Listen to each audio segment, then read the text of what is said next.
You can do what we want to do. J'aime beaucoup les femmes, je suis un mangeur de femmes. Ils sont dans les campagnes, dans les villes. Parce que c'est notre projet. Vive la République.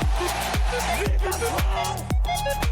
Une double ration de fric, c'est la République. Vous n'avez pas, monsieur Mitterrand, le monopole du cœur. Vous ne l'avez pas.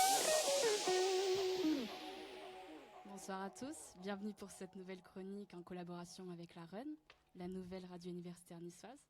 Nous sommes l'Anthropopolitique niçois, une association qui veut faire vivre le débat d'idées dans la jeunesse. Ce soir, nous recevons Cyril Martinez. Bonjour. Référent national des Patriotes. C'est ça. Je préfère préciser pour la thématique numérique et innovation. Parce qu'on a plusieurs référents. On aura le temps d'en reparler éventuellement. Ouais. Et Lutam Aliulo, donc responsable républicain des Alpes-Maritimes. Tout à fait, c'est exactement ça. Donc vous êtes étudiant ou pas, je ne sais pas. Oui, pour ma part, je suis encore étudiant. En quoi? En alternance, donc dans le domaine de la communication. Parfait. Et moi en master lettres recherche. Très bien. Donc ce soir, pour cette chronique, nous aborderons la situation de vos partis politiques ou mouvements politiques respectifs, l'avenir de l'Union européenne, parce que c'est un sujet central, je pense, dans vos deux optiques, la suppression de taxes d'habitation, qui cristallise une partie des préoccupations des Français, ainsi que le renforcement prévu par Emmanuel Macron sur le contrôle des chômeurs. Alors, avant de commencer, est-ce que vous pouvez nous qualifier en un mot le début du quinquennat d'Emmanuel Macron? Cyril, bon. En un mot. En un mot, cohérent. D'accord, intéressant. Je dirais encourageant. Encourageant. Bon, alors on va aborder cette situation des partis politiques, enfin du mouvement politique pour vous, Cyril.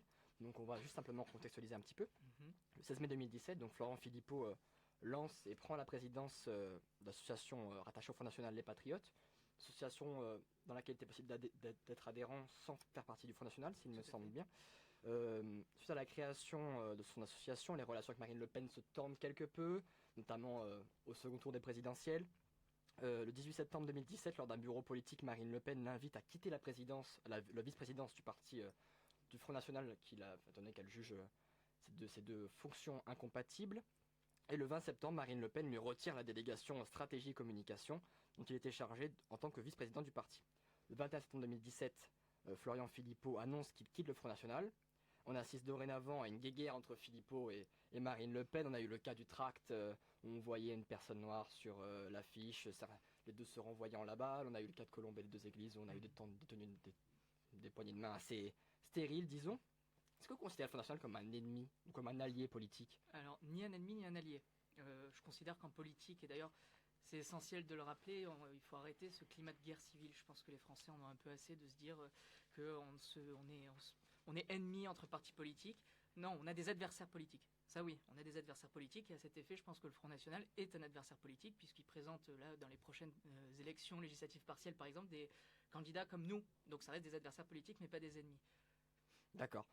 Mais est-ce que vous pensez réellement que les patriotes ont une place à se faire avec cette droite dure entre l'UPR, le Nicolas Dupont-Aignan, une partie des Républicains de Wauquiez qui maintenant joue un peu sur votre terrain? Également le Front National quand même qui reste un parti politique important. Les Échos, pour qualifier votre programme, pour qualifier votre charte, on parlait d'un programme avec un vocabulaire plus modéré, de fines nuances, copier-coller du Front National. Est-ce que vous pensez réellement avoir une place politique, un jeu à faire? Bien sûr, parce que nous en fait, ce qui je pense nous différencie du Front National et ce qui a créé la scission, c'est qu'on reste cohérent dans notre programme. Nous, notre cheval de bataille, c'est la souveraineté nationale et l'identité nationale. Les deux ne vont... Comme le Front National? Non, parce que le Front National a complètement renié tout ce qui faisait apparence avec la souveraineté. On les a vus très récemment encore faire des déclarations pour une union des nations européennes. Enfin, ils s'embrouillent, ils veulent plus sortir de l'Union européenne. Marine Le Pen dit on verra à la télévision. Tout ça, c'est pas très clair, c'est pas très cohérent. Et nous, en revanche, on est sûrement le seul mouvement politique, et c'est ça qui nous différencie avec le Front National, parce qu'on n'est pas un parti politique, on est un mouvement, c'est-à-dire qu'on accepte la double appartenance. On peut appartenir à un autre parti, voire la triple appartenance d'ailleurs. On peut être par exemple chez les Républicains, chez Mélenchon, et faire adhérer au patriotisme. Nous, tout ce qu'on veut, c'est rassembler les Français et les citoyens qui ont la France à cœur. C'est-à-dire ceux qui sont pour une indépendance nationale ceux qui veulent qu'on retrouve notre liberté, notre souveraineté, pour enfin agir librement face à la tutelle pour laquelle on est, face à l'Union européenne. Vous sentez qu'il y a un mouvement qui se fait quelque chose autour de vous quand même, Bien sûr. Notre mouvement, il a moins de 3 mois d'existence. C'est devenu un mouvement depuis moins de 3 mois. Je vous fais peut-être d'ailleurs un petit scoop. J'ai regardé là très récemment encore le nombre d'adhésions. On va dépasser les 7000 adhérents. Il y a encore 2 semaines, on était aux alentours de 6000. Et puis on voit justement qu'il y a une dynamique des gens, puisque je suis aussi attaché à la communication de notre mouvement. Je reçois et je lis les messages qu'on nous envoie. Il y a des gens qui ne croyaient plus en la politique, qui sont venus nous rejoindre parce que justement ils trouvent écho dans ce que dit Florian Philippot, qui est actuellement le président de notre mouvement. Donc oui, moi je pense qu'il y a une vraie dynamique. D'ailleurs les sondages très récents qui sont sortis sur l'Union européenne, les élections européennes à venir, on voit que on a plus de points que des partis qui datent d'il y a 30, 40 ans comme Europe Écologie Les Verts. Et on est à 1 an et demi des élections européennes. Et je pense qu'il y a vraiment une dynamique qui est en train de se faire. Enfin, sur 358 conseillers régionaux du Front National, combien ont réuni les Patriotes On compte plus d'une trentaine de conseillers régionaux. Après, oui. C'est pas terrible. Ça reste quand même pour un parti qui a 3 mois d'existence un très bon score. Et puis on compte aussi 3 députés européens, un député à l'Assemblée nationale. Vous savez comme moi que les chiffres sur les adhérents ont toujours été tronqués et le sont toujours. Oui, enfin non. Si vraiment on voulait truquer les chiffres, on aurait dit on aurait 20 000 adhérents, 30 000 adhérents. C'est pas le cas. Nous, on souhaite quand même être fidèle à la réalité. On souhaite dire la vérité jusqu'au bout, que ça passe aussi par les adhérents. Si vraiment on voulait gonfler nos scores, qu'on voulait truquer ça, on dirait pas 6 000, parce que 6 000 même pour un mouvement qui a 3 mois. Si on veut vraiment parler de dynamique, on aurait quand même dit un peu plus. On aurait dit 15 000. Benoît Hamon dans 12 000, alors vous êtes un peu loin du oui, du bien compte. sûr. Et après, voilà, comme tu l'as dit, certains peuvent truquer les chiffres. C'est pas notre cas. Nous, on a vraiment 7 000 adhérents. Et d'ailleurs, peut-être pour le prouver, on ne se finance qu'avec les dons des adhérents, etc. Et si on avait moins que 7 000, on ne pourrait pas, par exemple, le 18 février prochain, privatiser une salle de congrès entière pour cet événement de lancement qu'on prévoit le 18 février. Et pour toute autre chose. Juste avant de passer à vous, Lucas, une question un peu plus personnelle pour vous. Vous avez annoncé sur Facebook le jour où Florian Philippot quittait le Front National que vous souhaitiez arrêter la politique. Est-ce que du coup il n'y a pas d'anomalie au fait que vous soyez présent ce soir? Justement, alors là c'est une réflexion que j'ai mûrement réfléchi cette décision, parce que moi à l'époque j'ai rejoint le Front National en 2014 après les élections municipales. Moi, ce qui me plaisait par-dessus tout au Front National, c'était ce duo entre Marine Le Pen et Florian Philippot. Je pensais qu'il y avait vraiment une forme de synchronicité entre ces deux personnes. Ces deux personnes étaient très complémentaires. Et au fur et à mesure, quand Florian Philippot, déjà je me suis rapproché de lui progressivement parce que c'est quelqu'un qui me sensibilise par son discours. Et après, j'ai découvert que finalement, Florian Philippot, en dehors de Marine Le Pen, parce que je croyais justement qu'il n'y avait pas d'espace politique pour Florian Philippot, je me suis rendu compte qu'il était toujours autant présent sur le terrain, dans les médias, que son discours portait encore même davantage que lorsqu'il l'était au Front National, et que maintenant il est libre de dire ce qu'il peut faire, notamment sur la loi travail, où il s'est fait complètement critiquer par le Front National à cette époque. Là, maintenant, il est libre, et je me suis dit, finalement, moi qui étais assez pessimiste, je me rends compte qu'il y a vraiment une issue avec Florian Philippot. Un coup de folie, quoi, finalement. Un coup de folie, oui. Moi, je préfère très sincèrement suivre mes convictions, quitte à ce qu'on fasse 3 ou 4%, plutôt que de rester dans un parti qui a abandonné les thèmes qui étaient mes thèmes de prédilection et qui feront peut-être 30-40%, je sais pas, mais on verra. En tout cas, ce qui est bien, c'est que vous recusez pas le fait de faire 3 ou 4%. Oui. Donc, Lucas, la nouvelle chez les Républicains, c'est l'élection de Laurent Wauquiez, le 11 décembre 2017 avec 74% des suffrages. Beaucoup de militants ont voté quand même. Est-ce que vous ressentez un engouement autour de Laurent Wauquiez ? Écoutez, déjà ce que je peux dire avant de répondre à votre question sur l'engouement, que la victoire de Laurent Wauquiez, comme vous l'avez souligné, était très nette. Donc aujourd'hui, on respecte ce choix, on fait partie de cette femme politique. Maintenant, nous devons, et c'est notre rôle aussi, d'accompagner cette alternance pour préparer un débat d'idées, préparer un projet et préparer aussi les élections européennes et présidentielles. Enfin, avant les présidentielles, bien sûr, les élections municipales. Donc, un engouement, oui, de toute manière, il faut se rassembler. Maintenant, il en va de la responsabilité de Laurent Wauquiez de rassembler tous les courants politiques de notre famille des Républicains de la droite et du centre. Donc, il en va de sa responsabilité. Et nous serons attentifs à ça. Et personnellement, je pense que les Républicains ont un avenir et doivent se reconstruire au travers de ce débat d'idées.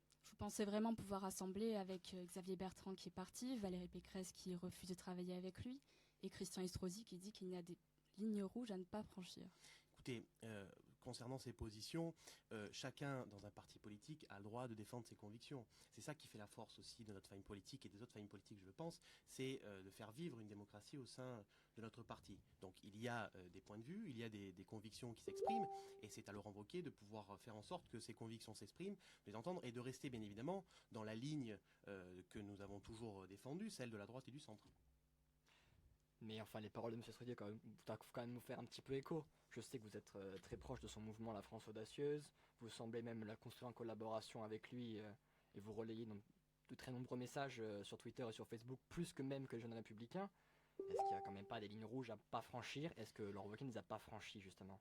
Alors, déjà, le mouvement de Christian Estrosi n'est pas incompatible avec l'adhésion qu'on peut avoir dans un autre parti. Je suis républicain, je suis le responsable des jeunes républicains des Alpes-Maritimes, mais je me considère aussi comme un audacieux. Pourquoi je me considère comme un audacieux? Parce que je pense que le pays a suffisamment souffert pendant de nombreuses années, et je pense que notre vision et notre manière de nous comporter, notamment dans le rôle que nous devons avoir au niveau de l'Assemblée nationale, doit évoluer. À quoi bon s'opposer sur un tas de réformes, tout ça parce qu'elles ne viennent pas de la droite, enfin des républicains, alors que ces réformes peuvent avoir un intérêt positif pour notre pays. Voilà, aujourd'hui c'est cette logique que je défends, parce que nous devons avancer. Notre pays a trop longtemps souffert. L'État de la France a souffert aussi des 5 années sous la présidence de François Hollande, donc il est temps que ça s'arrête, et nous devons jouer pleinement notre rôle d'opposition en accompagnant et en disant les réformes qui sont bonnes pour notre pays, et à contrario, améliorer celles qu'il faut améliorer. Donc j'ai bien compris, donc l'objectif c'est de rassembler. Est-ce qu'on rassemble jusqu'à Florent Philippot? C'est la ligne rouge à pas franchir? Écoutez, nous dans ce mouvement, c'est très simple, tous les adhérents qui souhaitent venir et qui sont amoureux du pays, de la France dans lequel nous vivons, sont les bienvenus. Effectivement, nous défendons un bon nombre de thématiques, nous défendons des idées, nous avons des convictions qui sont assez éloignées, et je vous le dis, du Front National et aussi des Patriotes. Donc tout le monde est bienvenu du moment où les convictions bien sûr concordent. Moi personnellement, le Front National, j'en fais un combat. Je ne veux pas de ce parti à la tête de mon pays et des instances politiques. Pareil pour les Patriotes. Pareil pour les Patriotes. Je pense que effectivement les Patriotes est un mouvement qui découle du Front National, même si certains disent l'inverse et s'en détachent. Moi je pense que les Patriotes est un mouvement, comme vous avez dit, en collaboration avec le Front National. Donc pour moi c'est la même chose. Moi je répondrais tout simplement que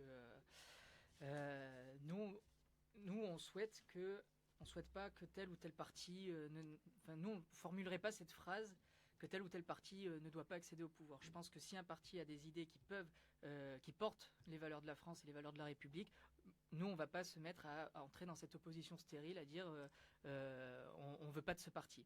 Moi je considère que si un parti a des valeurs républicaines et décide de les respecter, on va pas se mettre à. Les valeurs qui sont dangereuses quand même, qui peuvent être dangereuses quand même pour le pays. Si elles sont républicaines, généralement, elles risquent pas d'être dangereuses pour le pays si elles sont républicaines. Notamment sur des questions qui nous divisent aussi avec les Patriotes et on va en parler tout à l'heure, et le Front National, c'est les questions européennes.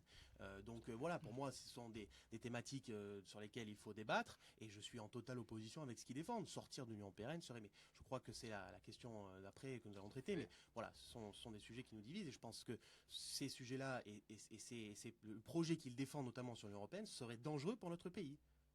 Très bien, bon bah vous me faites une transition parfaite avec le thème 2, l'Union européenne. Alors pour se remettre dans le contexte, à l'annonce des vœux de l'année 2018 d'Emmanuel Macron, il a affirmé sa volonté de réformer l'Union européenne, et il a ainsi affiché son souhait que les peuples européens se positionnent sur les projets des dirigeants. Ces consultations, organisées sur 6 mois, prendraient la forme de conventions démocratiques, durant lesquelles, je cite, « Partout dans nos pays, nos peuples discuteront de l'Europe dont ils veulent ». Une très belle annonce, donc qui fait un petit peu contradiction avec votre charte que vous avez mis en ligne, qui se compose de 26 dispositions, dont la première concerne l'Europe, en fait un sujet central et capital de votre programme. Effectivement, ouais. Et donc le premier article dans lequel vous souhaitez modestement dire la vérité aux Français. Les patriotes veulent dire la vérité sur l'Union européenne. Depuis des dizaines d'années, les politiques vous font croire qu'elle est réformable, ce qui est systématiquement démenti par les textes et la réalité. Vous prenez donc un Frexit par le biais de l'article 50 du traité de l'Union européenne. Comment est-ce que vous mesurez les conséquences d'un tel acte, concrètement? Il suffit de regarder comment ça se passe dans les autres pays. Quand on regarde par exemple ce qui se passe au Canada, en Chine, qu'ils ont leurs propres frontières nationales, qu'ils ont leurs propres frontières économiques également. Quand on regarde la Suisse aussi, on voit qu'ils s'en sortent très bien. Ne comparez pas la Suisse et la France tout de même. Ben, la France est quand même, depuis la ratification du Brexit, c'est quand même la deuxième puissance économique européenne. Et je pense personnellement que si la France sort de l'Union européenne, elle s'en sortira très bien. Et si elle adopte, à mon avis, la même politique économique qui se passe par exemple au Canada, aux États-Unis en ce moment, c'est en train de se faire avec Trump, et c'est peut-être sûrement là le seul point d'accord qu'on peut avoir avec Trump actuellement aux Patriotes, c'est la politique économique. Et évidemment, si on adopte un protectionnisme économique, je pense que la France s'en sortira bien mieux que maintenant. Lucas, vous pensez pas, vous? Non, moi je pense tout le contraire, bien évidemment. Je pense qu'il est plus efficace d'agir ensemble plutôt que de manière isolée. La position des Patriotes et du Front National est de sortir de l'Union européenne. On le voit très bien. Prenons l'exemple de la Grande-Bretagne aujourd'hui. La Grande-Bretagne est prête à payer très cher aujourd'hui pour rester dans ce marché commun. Nous l'avons vu aussi, les négociations tournent quand même assez, pas en leur avantage de la Grande-Bretagne. Donc je veux dire, il faut, même si on ne peut pas encore tirer toutes les conséquences de ce Brexit, on peut quand même en tirer quelques exemples. On le voit bien, inflation, fuite des capitaux, je veux dire, ce sont des choses concrètes. Donc même les Britanniques se demandent même si ils n'ont pas fait une erreur en sortant de l'Union européenne. Donc ce sont des exemples qu'il faut prendre en compte, ce sont des exemples concrets. Donc on ne peut pas dire, de notre côté, vouloir sortir de l'Union européenne, ça serait qu'affaiblir la position de la France. Puis aujourd'hui, on a la chance aussi de pouvoir prendre ce leadership. Je le rappelle, sous les années de François Hollande, la France a perdu cette image et cette crédibilité, tant au plan national qu'au plan européen. Aujourd'hui, il faut que la France puisse retrouver cette crédibilité, et elle a tout un rôle à jouer pour prendre ce tournant historique, puisque Angela Merkel en Allemagne est également un peu affaiblie. Vous le savez, ce qui se passe en Allemagne, je ne vais pas le rappeler. Donc je pense que la France a un rôle moteur et majeur à jouer pour prendre ce leadership. Voilà. Et pour rappeler, l'Europe possède également des frontières, tant économiques que juridiques, avec Schengen. Donc je veux dire, c'est de dire que l'Europe est la cause de tous nos problèmes, c'est de la démagogie. De la démagogie, s'il y a une influence? Alors moi je pense que justement le discours qu'on vient d'entendre, c'est de la démagogie. Parce qu'en fait, non, ça, au c'est contraire, c'est votre discours exactement de la démagogie, la à mon soupe sens. qu'on nous sert depuis que le Brexit a été mis en référendum, qu'il n'a même pas été encore voté, qu'on nous avait annoncé que ça serait. Les négociations ont quand même démarré. Aujourd'hui, quand on voit ce que paye la Grande-Bretagne. S'il vous plaît. J'ai pas interrompu. Voilà. Mais il faut quand même dire la vérité. Non, la vérité, c'est qu'il y a eu une chute de 10% du chômage en Angleterre depuis qu'il y a eu le Brexit. C'est faux. Si, c'est vrai. Aujourd'hui, il y a une stagnation. Tout à fait. Aujourd'hui, il y a une stagnation. Non, c'est faux. C'est faux. Non, regardez les chiffres. Les chiffres, en tout cas, je les ai. C'est tout simple, c'est le FMI. Donc, ensuite, il y a une importation de capitaux. Nous avait dit que tout le monde fuirait, c'est faux. Et en plus, c'est d'autant plus faux que même les grands courtiers, les économistes, les actionnaires, tous ceux qui travaillent dans tout ce qui est l'économie virtuelle, nous disent qu'ils anticipent, c'était le même cas, on l'a vu d'ailleurs pour la présidentielle de 2017 en France, tous ceux qui travaillaient, les courtiers, etc., ont anticipé, éventuellement, si on a vu des articles là-dessus, donc là encore une fois, on ne peut pas dire que c'est faux, ont anticipé une élection de Marine Le Pen et de Jean-Luc Mélenchon, et donc ont adapté le cours de l'euro pour anticiper ce problème. Ça a été exactement la même chose pour la Grande-Bretagne. L'économie virtuelle a anticipé le passage du Brexit, le vote du Brexit, et ensuite on a eu finalement une embellie finalement économique, puisque en plus il y a eu une importation des capitaux, ça a été prouvé. Mais bon, juste une question à vous poser concernant la somme de 100 milliards que Londres va devoir à la BCE. Donc c'est le reste à charge que Londres doit donner suite au projet sur lesquels elle s'est engagée. Donc je pense aux aides aux agriculteurs, aux aides aux régions, aux infrastructures, aux satellites ou encore la question de fonctionnement européen. Un budget sur 7 ans de 60 milliards. Oui. Est-ce que vous pensez également que Londres va pouvoir payer? La Banque centrale. Est-ce que vous imaginez un jour que la France pourra payer, ça qui est d'une telle somme qui avoisinerait 70 milliards d'euros? Alors, je vais juste préciser quelque chose, c'est que c'est la Banque centrale qui demande ça, la Banque centrale européenne, qui n'a aucun... Comment la Banque centrale... Qui demande un retour. Mais comment elle va faire pour... Alors déjà, comment elle va faire pour l'imposer? Ensuite, je souhaite préciser quelque chose, c'est que l'Angleterre, lorsqu'elle était... D'ailleurs, elle l'est toujours parce que le Brexit n'a pas encore été acté définitivement. Les négociations sont encore en cours. Alors, à titre d'exemple, ils vont tout simplement payer parce qu'ils veulent rester dans ce marché commun. Mais bien sûr que non. Le marché commun, c'est la concurrence déloyale, c'est la directive des détachements des travailleurs, c'est tout ce que la Grande-Bretagne a voulu se débarrasser. Donc c'est faux de dire qu'elle veut rester dans ce Il faut marché commun. réformer.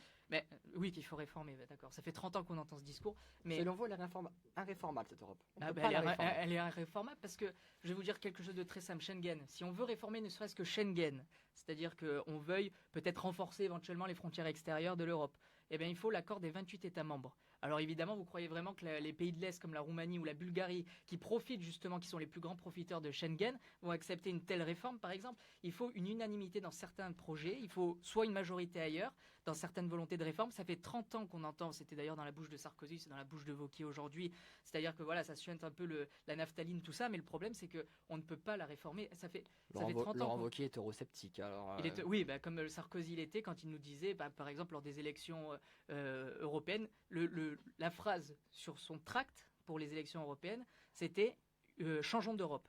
Changeons d'Europe. Europe Écologie les Verts, c'est exactement la même chose. C'était quelque chose à peu de choses près, les mêmes mots. Le Front de gauche à l'époque, c'était les mêmes phrases. Ça fait 30 ans qu'on nous bassine avec ces phrases. C'est impossible de changer de l'intérieur l'Union européenne. Parce qu'on a toujours... moi, je vais vous donner un exemple très simple. C'est le cas d'Alexis Tsipras. Alexis Tsipras, et même plus récemment, Sebastian Kurz en Autriche. C'est qu'ils nous ont dit, on va réformer l'Europe de l'intérieur. Eh bien, qu'est-ce qui s'est passé? C'est que la Banque Centrale Européenne, qui s'occupe justement d'envoyer l'argent, de s'occuper des liquidités dans l'ensemble des pays de la zone euro, a coupé les liquidités de la Grèce. Ça, personne ne peut dire que c'était faux. Il y a eu des files monstrueuses, il y a eu un excédent de pauvreté considérable, tant que justement Alexis Tsipras ne refusait pas de vouloir renégocier l'appartenance de la Grèce à l'Union européenne. Et donc on a cette épée de Damoclès sans arrêt, ce moyen de pression démocratique qui nous empêche d'être libres et de pouvoir choisir pour nous-mêmes. Et ça, c'est problématique. Sebastian Kurz, qui est récemment élu chancelier en Autriche, c'est ça? Qui a signé un accord de coalition gouvernementale avec l'extrême droite autrichienne nationaliste et le FPO. Vous pensez vraiment que c'est l'Europe rêvée pour vous? Ah ben justement, moi je le dénonce ça. Je viens de le dénoncer. Je dénonce le fait que Sebastian Kurz, qui promettait justement de réformer de l'intérieur l'Union européenne, et la première chose qu'il a faite dans son déplacement, c'est aller voir Jean-Claude Juncker. Comme un député européen, vous voulez dire? Oui, c'est-à-dire comme un député européen. Vous pensez qu'un député européen doit réformer l'intérieur de l'Europe? Mais bien sûr que non, c'est impossible. Surtout que le député européen, il fait partie du législatif, c'est-à-dire qu'il est là pour voter ou refuser les lois. Oui, d'ailleurs, c'est la position du Front National aujourd'hui, de réformer de l'intérieur l'Union européenne. On voit que ça marche pas, que ça n'a pas marché pour Tsipras, ça n'a pas marché pour Kurz, qui est venu courber les chines devant Jean-Claude Juncker pour son tout premier déplacement en tant que chancelier, et qui a acté l'ensemble des recommandations de la Commission européenne. Donc à partir de là, ça fait quand même plusieurs fois qu'on tente le coup. Nous, on commence à en avoir un peu assez des Tsipras de droite et de gauche. Et on sort de l'Europe sans référendum, bien sûr que article si. 50. On fait voter. Alors nous, on est quand même pour une consultation française.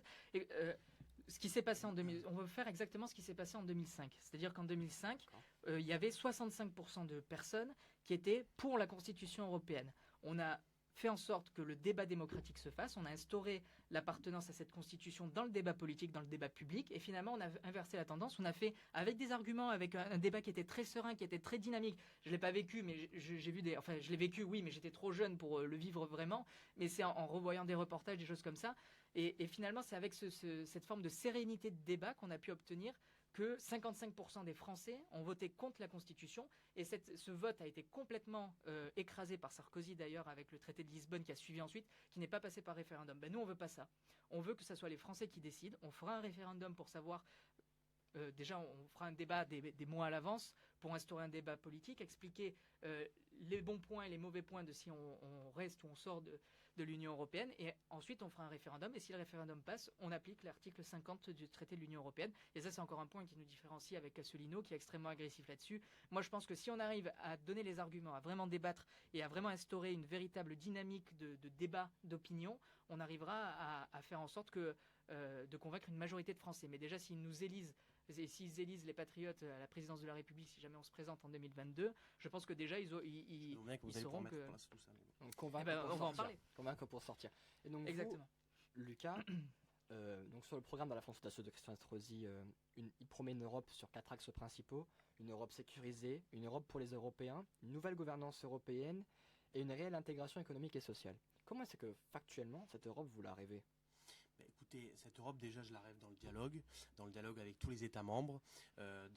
D'ailleurs, le commissaire européen à la sécurité, Julian King, est venu en septembre à Nice lors d'une convention, lors d'un débat qui a été organisé avec les Niçois et qui était convié également.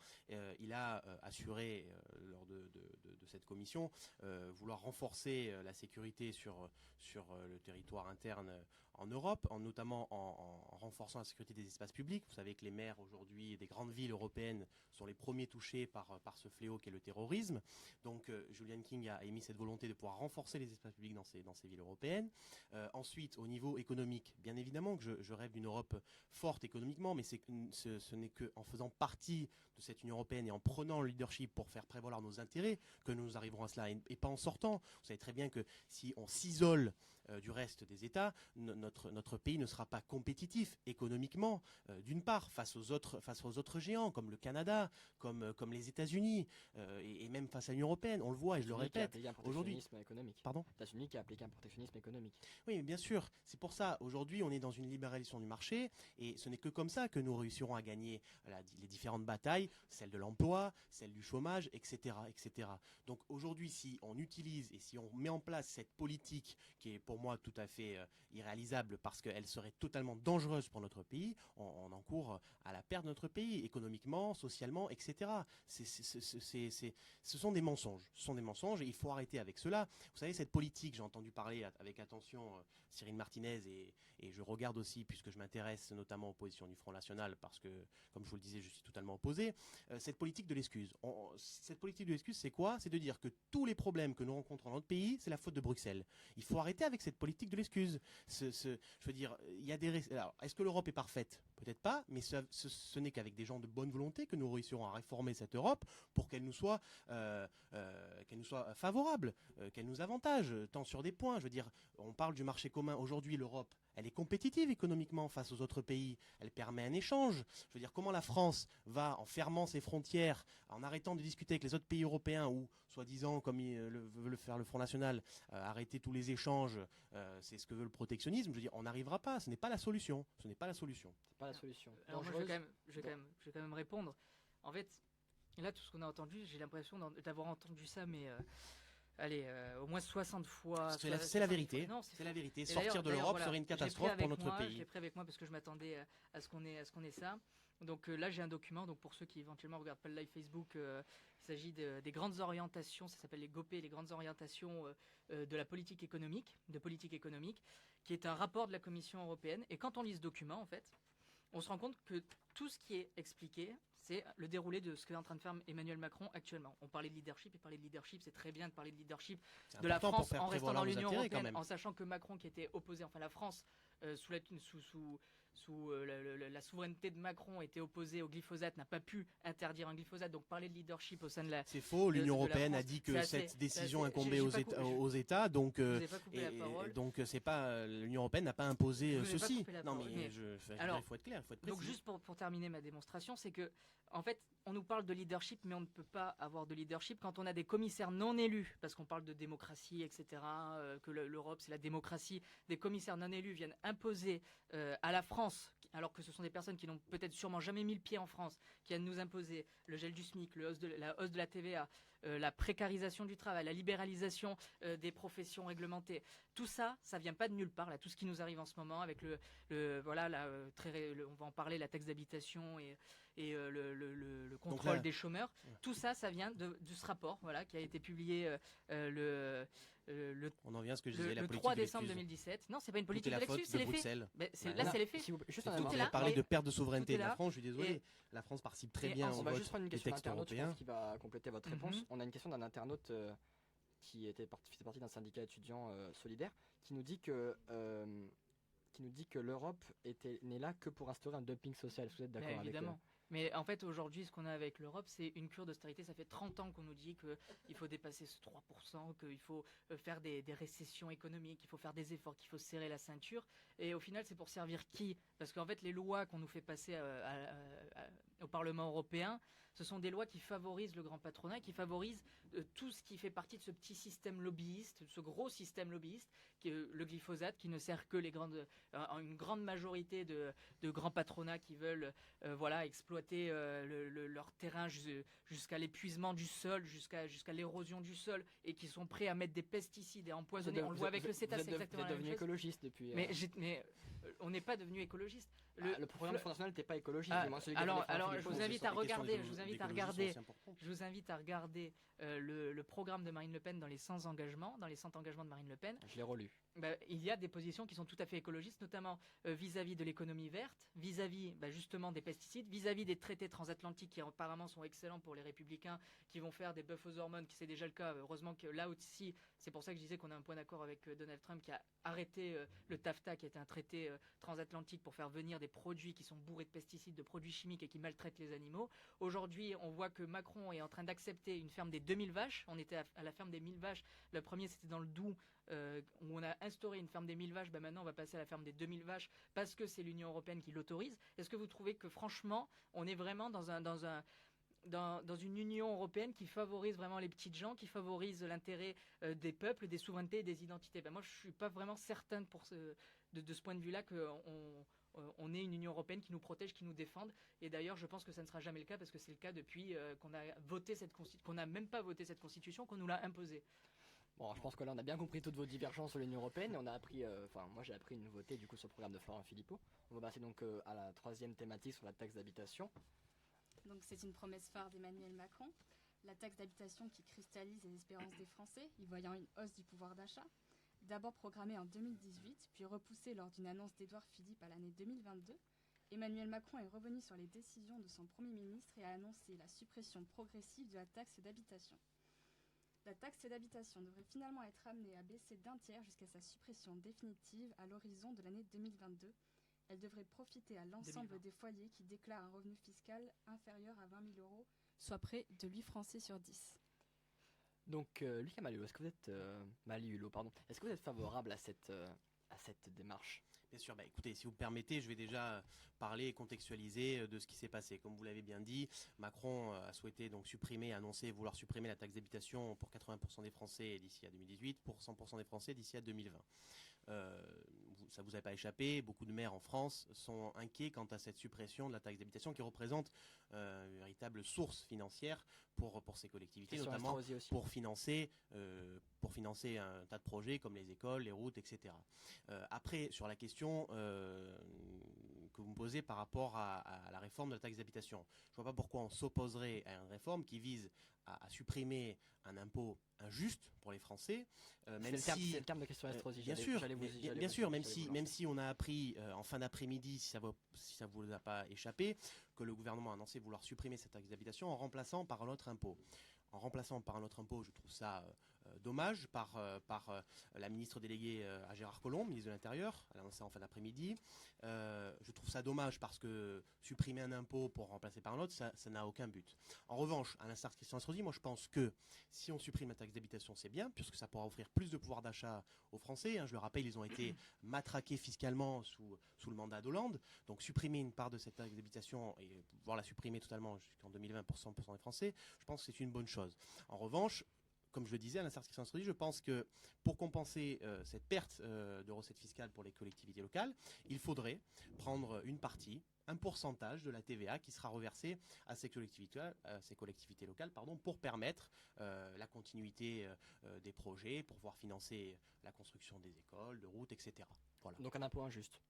Bien sûr, c'est un impôt injuste. Mais juste une petite clarification.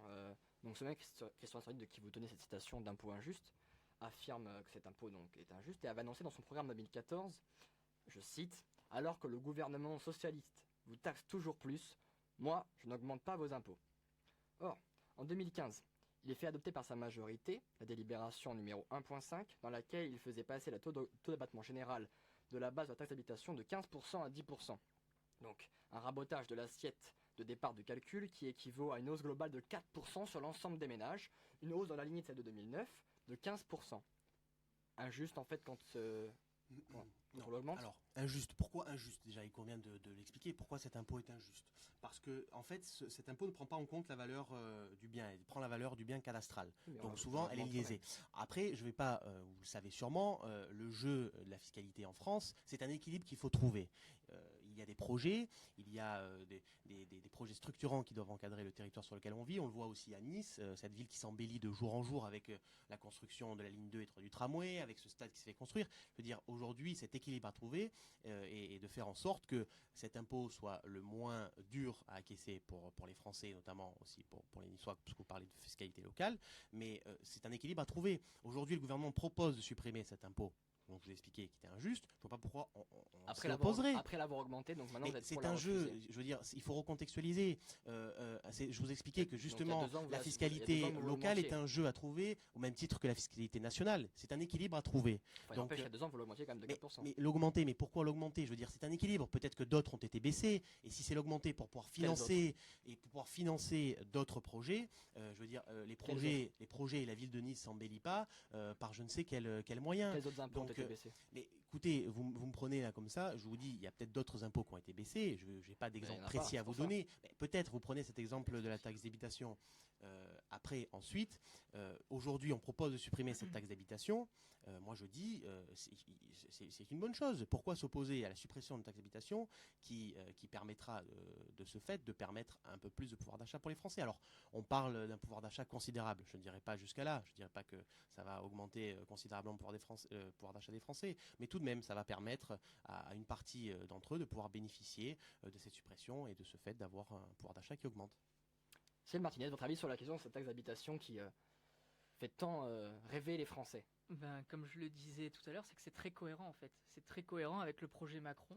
Quand je disais un mot pour qualifier le programme Macron, il est cohérent dans cette volonté finalement de détruire tout ce qui fait la localité, la proximité, parce que dans la visée finalement de faire un grand État, un État européen plutôt qu'un État qui s'identifie par les identités locales, par tout ce qui fait finalement les identités françaises. Et la taxe d'habitation, enfin je dois quand même le préciser parce que Lucas dit que c'est très bien, je souhaite quand même préciser que selon l'article 72.2 de la Constitution, les localités, les collectivités territoriales ont la garantie de leur autonomie financière et donc la liberté administrative. Tout à fait. Et donc là, ce n'est pas à l'État, parce que ça relève de l'anticonstitution. Donc je pense que cette loi déjà ne passera pas sans un retocage du Conseil constitutionnel. Et donc parce que ça ne respecte pas justement l'article 72.2. Il faut savoir quand même qu'à l'horizon 2020, c'est 9 milliards d'euros de manque à gagner pour les collectivités territoriales. Je souhaite préciser que parmi cela, sur les 36 000 et quelques communes, déjà on parlait de la ville de Nice, elle fait partie du dernier tiers des villes les plus endettées, c'est-à-dire qu'elle fait partie des villes les plus endettées de France, dans le premier tiers des villes les plus endettées. C'est faux encore. C'est vrai. Alors là par contre, c'est la Cour des comptes qui a Cour des comptes a souligné d'une part la bonne tenue des recettes et des comptes publics de la région PACA. La Cour des comptes a même retoqué le au niveau PPP, des finances, le partenariat public-privé entre Alliance Riviera et la ville de Nice, parce que c'était un contrat beaucoup trop gros, qu'il a eu les yeux beaucoup plus gros que le ventre, et que ce partenariat public-privé, par exemple, c'est juste un exemple du stade Alliance Riviera, et n'est pas dans les moyens de la ville de Nice.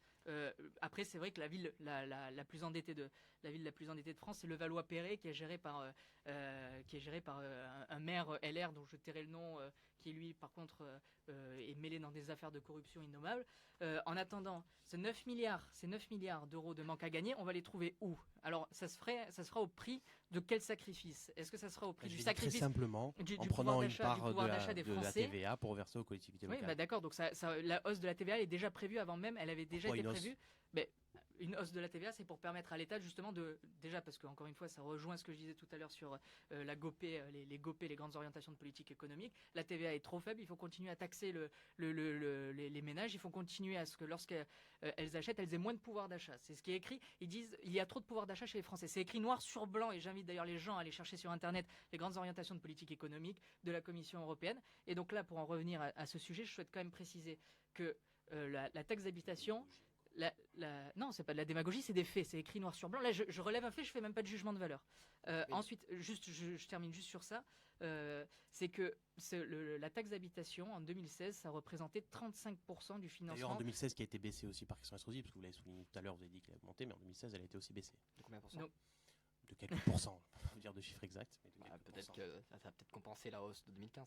Donc, ce que je disais, c'est que la taxe d'habitation, ça représentait en 2016 35% du financement de tous les travaux publics, de tous les investissements publics, etc. En 2017, ça représente à peu près, selon la Cour des comptes, il n'y a pas encore d'estimation exacte, plus de 45%. Donc ça veut dire qu'on va enlever 45% de ce qui faisait le financement des travaux publics, du financement public local. Où est-ce qu'on va trouver cette somme? Donc moi, c'est ce que je disais. Est-ce qu'on va trouver ailleurs, c'est-à-dire est-ce qu'on va augmenter les taxes locales? Est-ce qu'on va augmenter le prix du logement, le prix du mètre carré? Est-ce qu'on va, à côté de cela, est-ce qu'on va sinon réduire les effectifs du service communal? Est-ce qu'on va réduire les effectifs de police municipale? C'est ce qu'il a dit. Il a dit faire des économies dans les dépenses de fonctionnement. Oui, c'est comme ça qu'il compte financer. On rejoint toujours ce problème. Mais dans ce cas-là, du coup, l'État se place comme avec un rôle de redistributeur du coup pour les villes, pour les différents festivals. Avant cette annonce de cet après-midi, effectivement, ce qui était prévu. Après, je ne sais pas ce que prévoit le gouvernement. En tout cas, ce qui était prévu et ce qui a été annoncé, c'est que au départ, cette suppression de la taxe d'habitation, devait être remplacée par une dotation de l'État à l'euro. Ce qui signifie que l'État viendrait compenser cette perte par une dotation. La question qui se pose aussi, c'est sur la question d'indépendance. Cyril Martinez l'a dit tout à l'heure, bien évidemment, et c'était la vigilance qu'avaient les maires à ce sujet. En fin d'après-midi, je vous le disais, la ministre déléguée à Gérard Collomb a annoncé vouloir remplacer la suppression de la taxe d'habitation par un autre impôt. Remplacer la taxe d'habitation par un autre impôt, je trouve ça pas très cohérent. Mais en revanche, si on veut financer cette perte, il faut bien évidemment baisser l'investissement de fonctionnement. Aujourd'hui, sur le fonctionnement des ministères, sur un bon nombre de dépenses qui est opéré. Et également, je vous le dis aussi, je défends, à l'instar de Christian Estrosi, cette proposition de pouvoir prendre un petit pourcentage de la TVA pour compenser ce manque à gagner pour les collectivités locales, ce qui permettrait aux collectivités locales de garder une certaine indépendance quant à ces recettes fiscales. D'accord. Moi, si je peux juste réagir très rapidement, c'est qu'en effet, il y a eu une annonce qui a été faite par la ministre auprès du ministre de l'Intérieur, qui a annoncé un impôt. On ne sait pas comment il va se financer, quand est-ce qu'il va être mis en place. Tout ça, ça reste extrêmement flou. On n'en sait rien.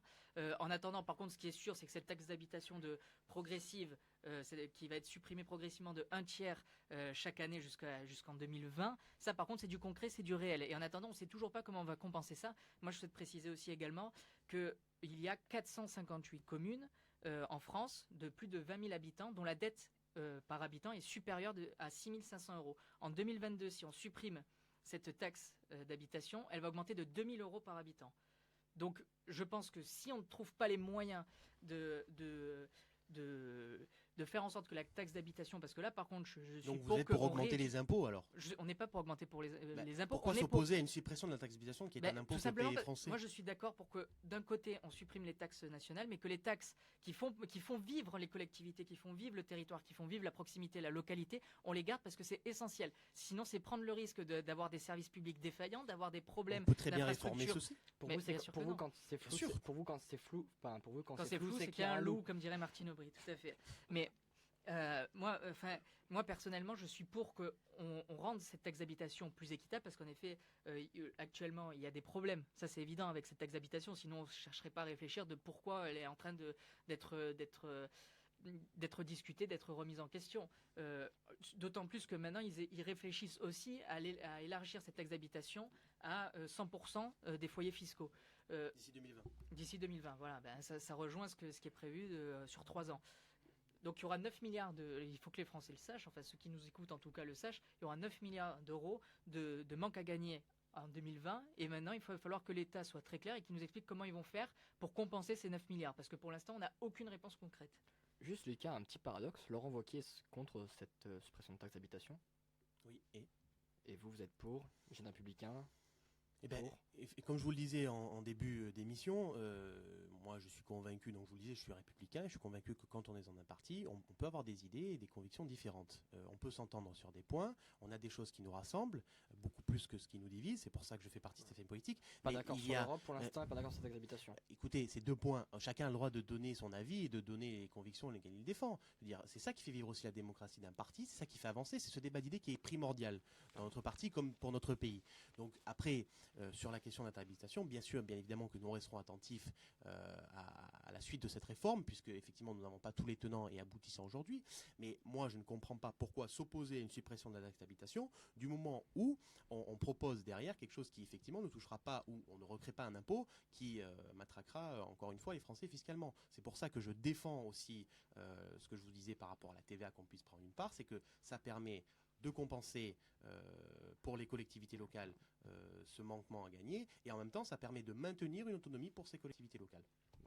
Si je peux juste me permettre, je pense que il faut arrêter justement, je suis d'accord qu'il faut arrêter le matraquage fiscal, surtout sur les classes moyennes, mais en fait, moi je pense que ce problème ne se poserait pas de fiscalité, etc., ne se poserait pas s'il n'y avait pas eu, par exemple, la baisse de l'ISF pour les plus riches. Si on s'attaquait vraiment et qu'on enquêtait vraiment... de faire venir l'investissement. Oui, bah ça, la théorie du ruissellement, on la connaît. On a vu ça, comment ça s'est passé en Suisse, ça a été une catastrophe. Il ne faut pas prendre on a ce vu comment ça problème s'est de la passé en Suède, ça a fiscalité, été une catastrophe. je veux dire individuellement. La fiscalité, c'est un problème collectivement. Ce que je disais tout à l'heure, c'est un jeu d'équilibre. Donc effectivement, il faut qu'on puisse réformer cette fiscalité.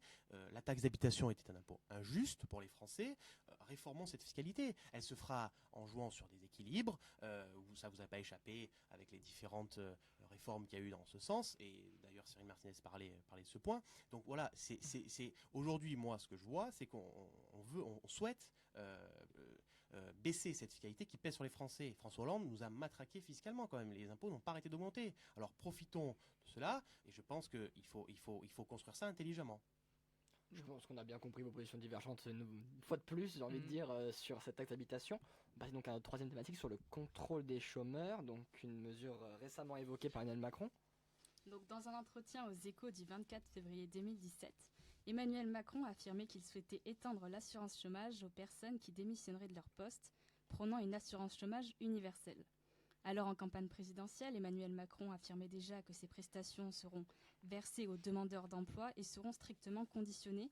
Elles doivent, je cite, s'accompagner d'un effort de recherche avec un contrôle drastique. Le Canard enchaîné, qui affirme tenir ces informations d'une note confidentielle adressée à Muriel Pénicaud, rapportant plusieurs postes liés à ce contrôle.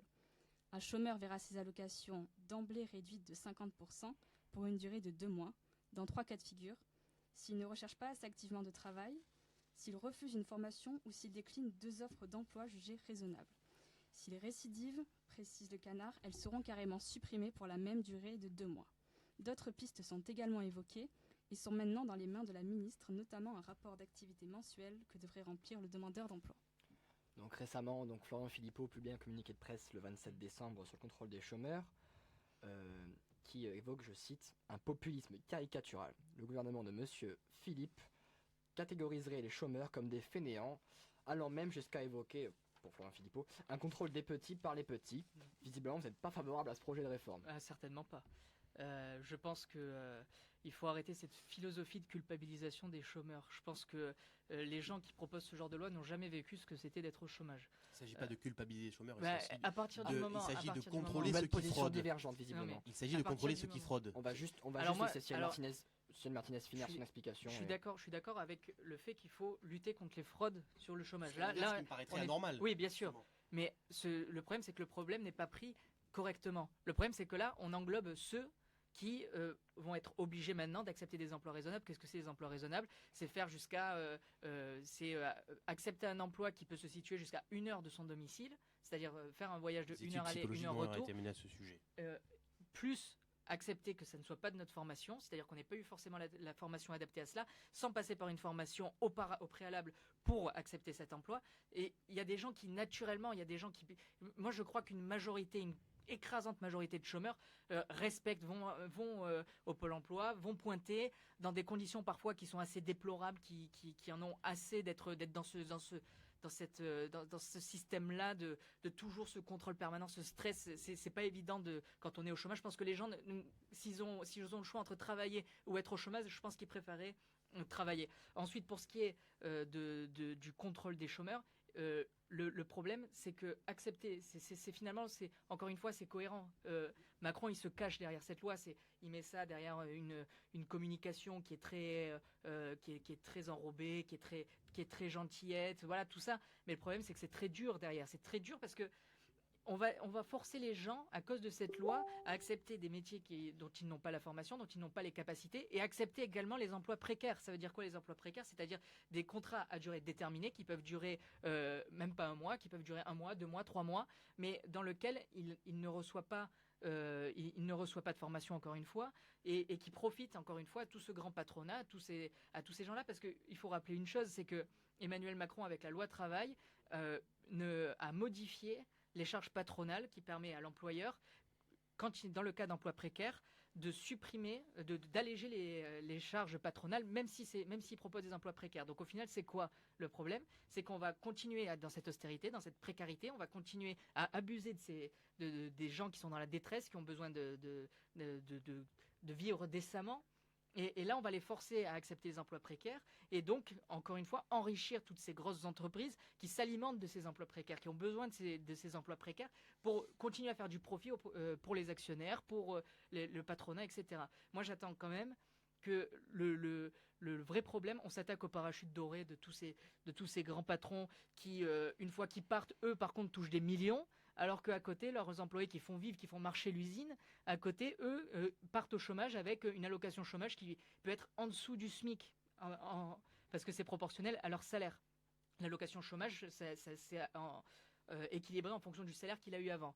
Et moi, je trouve pas ça normal que le grand patron, il parte avec une retraite de 3 millions, 4 millions, 5 millions, 10 millions pour le cas du patron de PSA, et qu'à côté, on vire des employés qui, eux, vont être obligés d'accepter des emplois précaires, sous-payés, dans des conditions abominables, et parfois où ils doivent faire jusqu'à 2 à 3 heures de trajet pour aller de leur domicile au lieu de travail. Donc moi, je trouve ça assez immonde, dégueulasse, et encore une fois, c'est cette culpabilisation des chômeurs qui, soi-disant, ne feraient rien. Je pense que c'est une généralité, c'est un amalgame qui est très dangereux, et je pense que 99% des chômeurs pointent, essaient de trouver un travail, s'investissent, mais ils veulent un travail qui soit décent pour eux et qui ne se sentent pas exploités. Voilà, c'est à peu près ce que j'ai envie de dire. Et vous, Lucas, est-ce que vous pensez dangereux? J'ai écouté avec patience Cyril, et je vous avouerai être un peu surpris de sa position.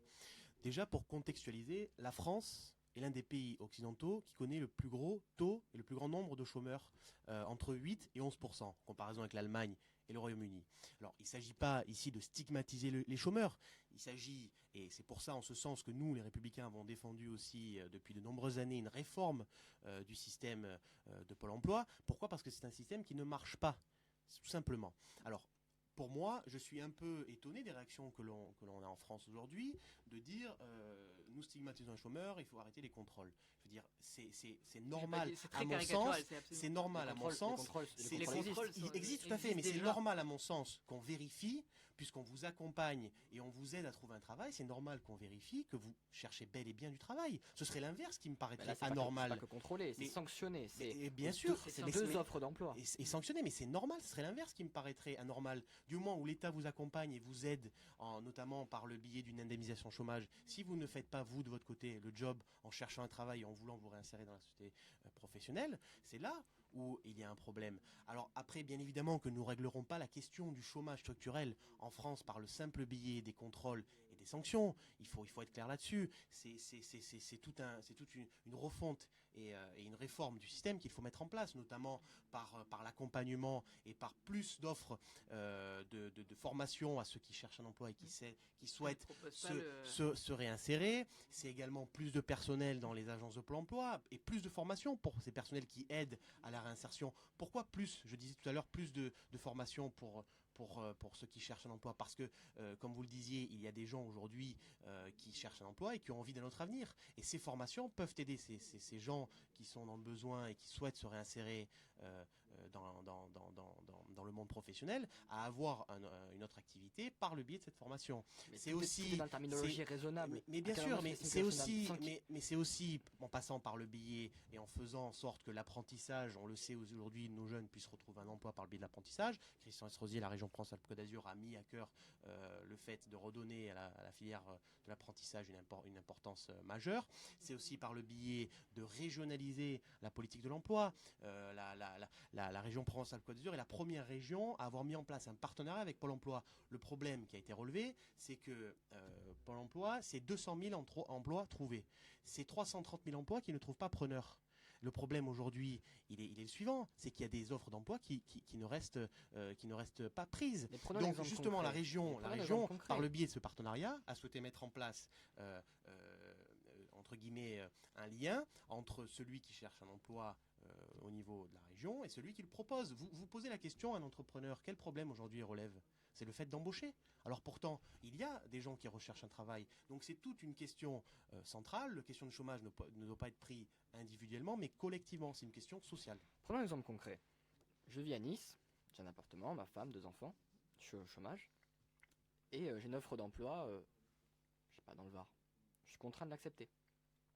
Ben là, c'est pas ce qui a été dit par le biais de la réforme. C'est exactement ce qui est dit. Une heure de train de Niceville. Une heure de train, on va dans le Var. Donc ça veut dire que je suis contraint d'aller travailler dans le Var tous les jours. Que vous voulez alors? Vous voulez que les Français ne retrouvent pas le chemin de l'emploi?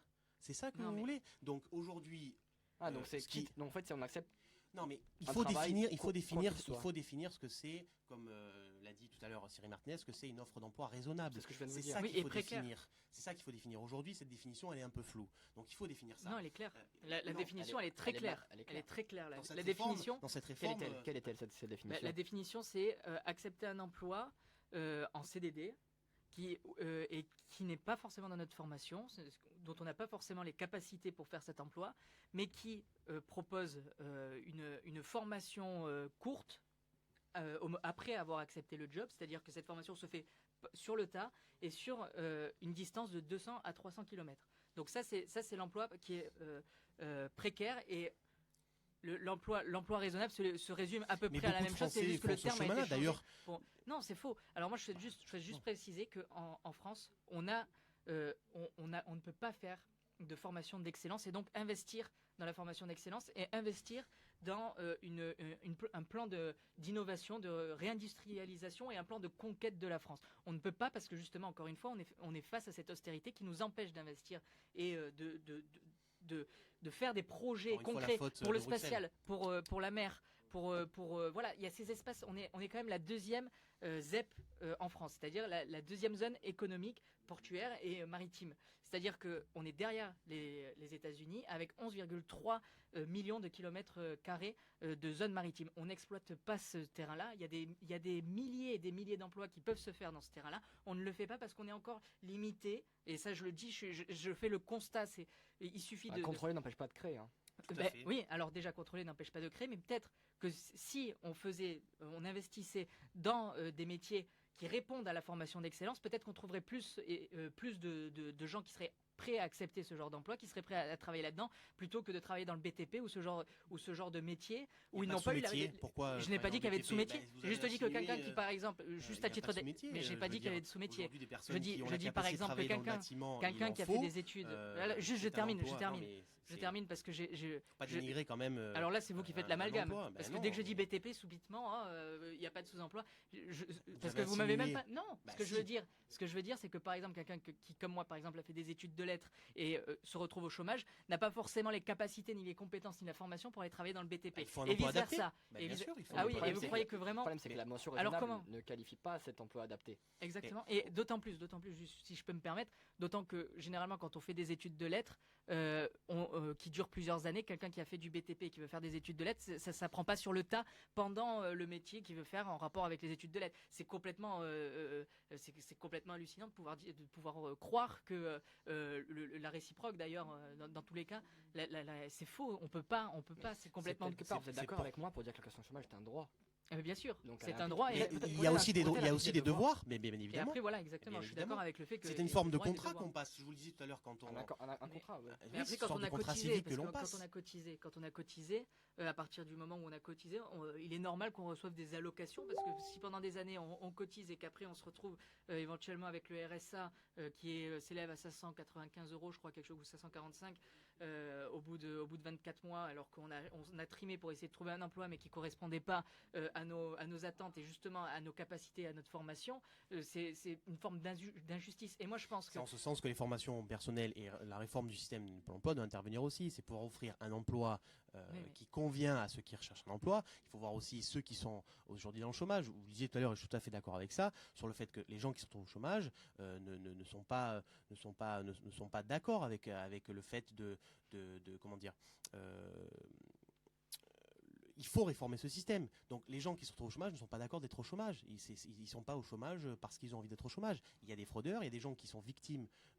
Et qui Les payent fraudeurs et le cette contrôle, c'est pas la politique. même chose. Il y a des gens Oui, qui sont là bien pour sûr. contrôler. Bien sûr. Pas mais- assez, ça- mais- Et les pas contrôles, assez, les ça- contrôles ça- bien existent sûr, déjà. bien C'est sûr. évident que Mais c'est c'est pas en assez. ce sens Mais qu'il faut c'est- réformer le système. C'est en ce sens qu'il faut réformer le système. Donc, Je le par disais tout à contre, l'heure. on ne contrôle pas comme Emmanuel Macron le veut alors. Non, mais les contrôles de ceux qui abusent de ce système doivent avoir lieu. Il doit en avoir. Mais Pourquoi c'est ne pas- pas c'est- contrôler mais ça, c'est pas la Mais même en chose. revanche, à côté, ce n'est pas seulement avec le contrôle que l'on réussira à gagner la bataille de l'emploi et à lutter efficacement contre le chômage. C'est tout un tas de mesures et à ce sens que cette réforme doit intervenir. Je le disais notamment, c'est en régionalisant la politique de l'emploi, c'est en faisant de l'apprentissage une priorité, c'est en passant par la formation des personnels pour que ceux qui nous accompagnent dans la recherche de l'emploi puissent nous aiguiller le mieux possible à ce qui nous correspond, et c'est aussi par le fait d'offrir plus de formation à ceux qui voudraient en bénéficier. Et du coup, vous êtes pour ou contre ce contrôle des chômeurs évoqué par Emmanuel Macron? Mais écoutez, contrôler ceux qui fraudent et ceux qui abusent de ce Les système, fraudeurs et les il contrôleurs, faut les c'est pas pareil. sanctionner. Il Mais faut les ce sanctionner. n'est pas pareil. Mais ceux qui fraudent Ce le n'est pas- système, Oui, mais ceux qui fraudent le système sont déjà sanctionnés. Et ben on oui, est d'accord que c'est. ben bien sûr. à Mais nous- il faut continuer. Ben, bien évidemment. Et au-delà de Mais ça, le contrôle des chômeurs, pour c'est lutter autre chose. efficacement contre le chômage, il faut passer par une Un réforme contrôle. du système. Donc un contrôle. Pas qu'un contrôle. Pas qu'un contrôle, qu'un mais en contrôle. partie. Mais pas qu'un contrôle, bien évidemment. Il faut sanctionner, contrôler les chômeurs. Ça fait partie parce qu'il ne faut pas laisser ceux qui abusent de ce système dans l'impunité. Mais à côté de ça, le contrôle ne va pas régler tous les problèmes de chômage en France. C'est au-delà de ça. Je veux dire, la question de la lutte contre le chômage ne se résume pas juste au contrôle des chômeurs. C'est pas là. Il Bien faut aller évidemment. au-delà. Il faut, ce que je disais tout Ma à question l'heure, est celle-ci. offrir plus de formation à ceux qui nous accompagnent pour qu'ils puissent nous aiguiller au mieux dans ce que nous voulons faire. Il faut offrir plus de formation à ceux qui le souhaitent pour pouvoir se réinsérer. Il faut une politique régionale de l'emploi et il faut faire des filières d'apprentissage. Et moi-même, j'en bénéficie puisque je suis en alternance et aujourd'hui, ça me permet d'être sur le marché du travail et d'avoir une chance plus tard de pouvoir signer un contrat avec cette entreprise. Donc il faut faire de ces filières une priorité. C'est Martinez. Vous évoquez d'ailleurs tout à l'heure l'exemple du Royaume-Uni. Oui. Le Royaume-Uni a établi un contrôle des chômeurs. Oui, mais tout à fait. Pourquoi Mais vous alors- êtes contre alors? Alors déjà, qu'on soit clair, déjà le Royaume-Uni, c'est pas un exemple pour tout. Déjà, une chose, le Brexit n'a pas été voté déjà. Donc ça, c'est, il a été, il n'a pas été acté. Il n'a pas par référendum, mais il n'a pas été acté. Ensuite, Aujourd'hui, évidemment, la c'est pas parce Grande-Bretagne est en négociation c'est pas parce avec, qu'on le suit, c'est Bruxelles. pas parce qu'on suit la Grande-Bretagne sur le Brexit qu'on la suit pour tout, comme pour Trump. C'est pas parce que je suis d'accord avec certains éléments de sa politique économique que je le suis sur tout aussi. On a le droit d'avoir des divergences, etc. D'autant que nous, au final, notre modèle c'est plus Nigel Farage que Theresa May qui il y a encore quelques mois était contre le Brexit. Donc voilà. Après, moi, ce que je veux dire, c'est qu'on parle de régionalisation de l'emploi. En attendant, là, on est à une étatisation de l'emploi parce que depuis 1958, c'était les partenaires sociaux qui s'occupaient justement de ce problème de contrôle des chômeurs, etc. et qui permettaient ensuite cette filière de formation, c'est l'alternance, etc.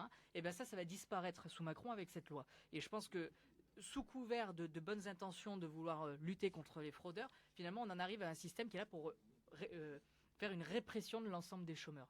Parce que on va les forcer, c'est ce que je disais précédemment. De sanctionner. Moi, je suis à partir du surpris moment, du fait que là, on c'est ne les sanctions contrôle qui sont pas. élargies. Du moment où on passe un contrat Mais les avec contrôles l'État existent dans le déjà. sens où on nous accompagne, bien sûr que les contrôles existent déjà, mais il faut continuer ces contrôles. Il faut continuer les sanctions Donc, contre ceux qui pourquoi fraudent. Mais l'élargir il faut aussi Pourquoi l'élargir réformer ce système qui ne fonctionne pas. Alors, D'accord. Donc on revient au Vous même. savez combien il y a d'agents qui sont en charge même, du contrôle à Pôle emploi? Oh, bah, C'est c'est- 500. C'est 500. Sur combien de chômeurs? Sur plus de 3 millions de 3 millions chômeurs. de chômeurs. Donc, je veux dire, Ah. aujourd'hui, le constat, il est là. Je dis pas qu'il faut que contrôler ceux qui sont au chômage. Il faut pas stigmatiser les chômeurs. Mais en revanche, du moment où on passe un contrat avec l'État, où on recherche On un a travail, cotisé surtout pour où on a pouvoir cotisé, mais bénéficier bien de ces sûr, mais allocations. on passe Donc, un contrat, pourquoi on l'État va nous nous aide. couper des Je vois pas des pourquoi aides on pour ne lesquelles on a contrôlerait cotisé pas, pendant des années? les chômeurs? Bien évidemment qu'il faut veiller à ce que ceux qui sont au chômage cherchent bel et bien du travail. Mais au-delà de ces contrôles, il faut réformer ce système qui ne fonctionne plus. Je prends un exemple tout simple. Dans la région Provence-Alpes-Côte d'Azur, c'est 20 000 propositions d'emploi qui sont disponibles. C'est pas une question donc il manque des emplois en France. Il y a des emplois. Juste qu'il faut réparer cette tuyauterie qui est abîmée. Ce lien. Voilà. Eh ben, je pense que ce débat est riche. Et d'ailleurs, cette position, vous êtes d'accord avec Laurent Wauquiez Laurent Wauquiez qui est effectivement pour ce contrôle des chômeurs. Bien sûr, je vous le disais tout à l'heure, on a des éléments. Vous avez des points d'accord. On a des points d'accord, on a des points de désaccord. C'est ce qui fait aussi la beauté de la démocratie dans notre pays et dans notre famille politique. C'est ça. C'est que on ne peut pas être d'accord sur tous les sujets, sinon, je veux dire, ça serait pas marrant. Je veux dire, on peut avoir des points de divergence, et c'est en ce sens que le débat d'idées doit avoir lieu pour notre famille politique comme pour notre État. Ce débat d'idées est majeur. Et comme je veux dire, vous n'êtes pas d'accord avec votre voisin, vous n'êtes pas d'accord avec telle ou telle personne. Je veux dire, tout le monde a des points de divergence, et c'est en ce sens que ce débat d'idées va permettre à notre pays et en tout cas à ma famille politique de trouver un projet pour les prochaines échéances électorales. Eh bien, très bien, cette chronique touche à sa fin. Je vais vous laisser un mot pour conclure chacun, pour que vous puissiez donner comment est-ce qu'on adhère ou à votre éventuel mouvement ou parti politique ou mouvement de jeunesse. Et si vous voulez donner un peu sa vie sur ce débat, vous êtes le bienvenu. Ben, Cyril. alors je commence, c'est tout simple, si vous voulez adhérer aux Patriotes, il suffit d'aller sur notre site internet www.mouvement-patriote.fr. Comme je l'avais dit en début d'émission, que vous soyez des Républicains, de chez la France Insoumise, etc., de quelque parti que ce soit, vous pouvez parfaitement appartenir à Cette ce France parti. Insoumise revient fréquemment quand même. Vous avez comme une petite lobby avec la Non, France Insoumise. je parlais aussi des Vous Républicains, voulez- c'est pas pour vous- autant. Non mais ça revient quand même fréquemment. Vous voulez réellement travailler avec Jean-Luc Mélenchon, c'est quoi? Non, C'est un rêve. alors Je suis nous, d'accord quand même. non, alors déjà on travaille pas avec les chefs à plumes. On essaie de rassembler les Français, pas les chefs à plumes. Les chefs de parti, ça nous intéresse pas. Nous, ce qu'on veut, c'est la base. C'est quoi? Ben, c'est un chef de parti, mais le problème c'est qu'on ne fait pas d'alliance. Moi, ce que je dis pas il faut pas de chef de parti. Je dis que les alliances entre chefs de parti, ça sert à rien si derrière ça suit pas. Si derrière il n'y a pas les militants, si derrière il n'y a pas les citoyens français.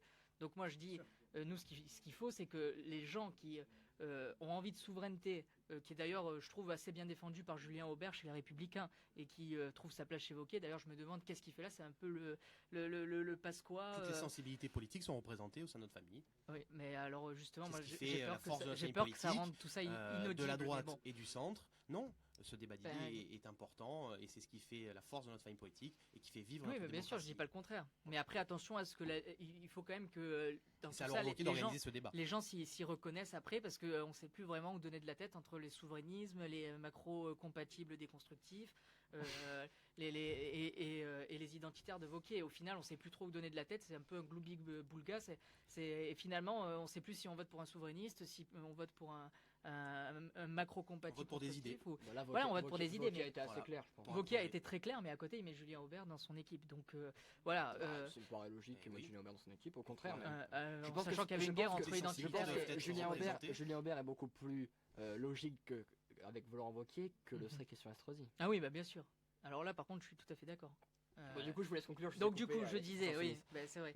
Mais voilà, comme je t'ai dit, on fait pas Toutes les de. sensibilités peuvent être représentées. Nous, Dans un organigramme, nous, pas mais- toutes les idéologies, parce que sinon, ça crée quelque chose de un peu protéiforme avec tout. Ah, Nous, ce qu'il faut, c'est une cohérence quand même. On peut avoir des divergences sur des points, mais sur le système essentiel, sur la base essentielle, il Cohérence faut. se crée après le débat d'idées. Eh ben voilà. Sur un projet. Bah exactement. Et Bah chez là, on nous- est d'accord. Et d'ailleurs, bah, Chez merci. nous, on a ce débat d'idées. Merci pour cette transition, parce que nous, justement, alors sur www.mouvement-patriote.fr, ils pourront voir qu'on est en train de faire un événement de lancement dans lequel les gens pourront venir, qu'on soit adhérent ou non, participer à ce projet, parce qu'on a une charte, mais cette charte n'est pas notre programme politique. C'est notre philosophie politique sur les grands enjeux du XXIe siècle. Et donc nous, ce qu'on veut avec cet événement de lancement, c'est confirmer notre programme en le soumettant aux adhérents. notamment. C'est par contre pour le vote, seuls les adhérents pourront voter, mais l'événement est ouvert à tout le monde peut venir. Toutes les informations sont sur notre site internet. Après, voilà, c'est un grand mouvement, enfin c'est encore un mouvement qui gagnerait encore à rassembler davantage, et c'est pour ça que nous on est ouvert à toutes les propositions, à toutes les idées. C'est pour ça qu'on a aussi une agora, l'agora des patriotes, qui recense et qui agrège de la connaissance dans tout ça pour étayer notre programme. Et moi, à titre d'exemple, en tant que référent national au numérique et à l'innovation, je me suis servi de cette agora pour publier un livret thématique sur la cybersécurité, les enjeux de la cybersécurité. Donc voilà, on essaie vraiment de rendre ça le plus interactif possible avec les gens et rappeler que tout se fait par la base et qu'il n'y a pas de personne sachante qui sait tout et qui agit pour tout le monde. Nous, on n'est pas comme ça, on essaie vraiment de construire quelque chose ensemble, en commun. On dessine en filigrane vos opposants. Lucas ? Concernant les Républicains, donc c'est très simple également pour adhérer. Il suffit soit d'aller par le biais du site internet, soit en se rendant dans une permanence. L'adhésion des Républicains se fait très simplement en remplissant un formulaire. Tout le monde est bienvenu.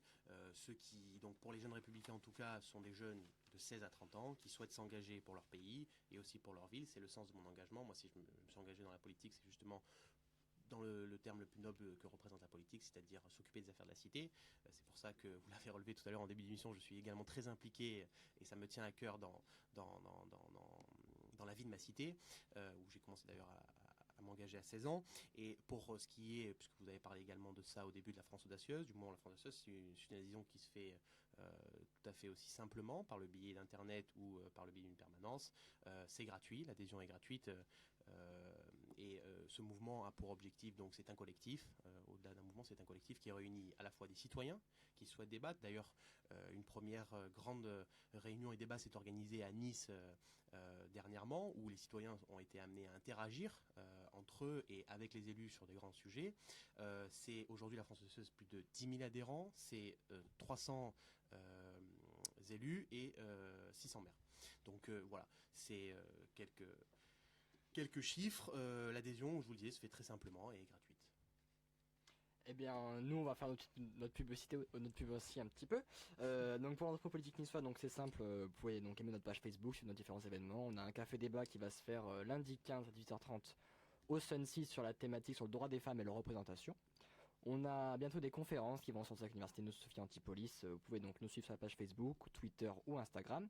Je tiens également à remercier la RUN, la radio universitaire niçoise, qui maintenant dispose d'une application sur l'App Store. Vous pouvez télécharger et suivre en direct nos débats, les musiques et voir tout ce qu'ils font. C'est vraiment sympa à voir. En tout cas, je vous remercie pour ce débat. Je remercie Titri aussi de l'avoir animé avec moi. Et ben merci à vous et vive le débat d'idées. Merci. Je vous ai compris. You can do what we want to do. J'aime beaucoup les femmes, je suis un mangeur de femmes. Ils sont dans les campagnes, dans les villes. Parce que c'est notre Vive la République. Vive la France. Une double ration de fric, c'est la République. Vous n'avez pas, M. Mitterrand, le monopole du cœur. Vous ne l'avez pas.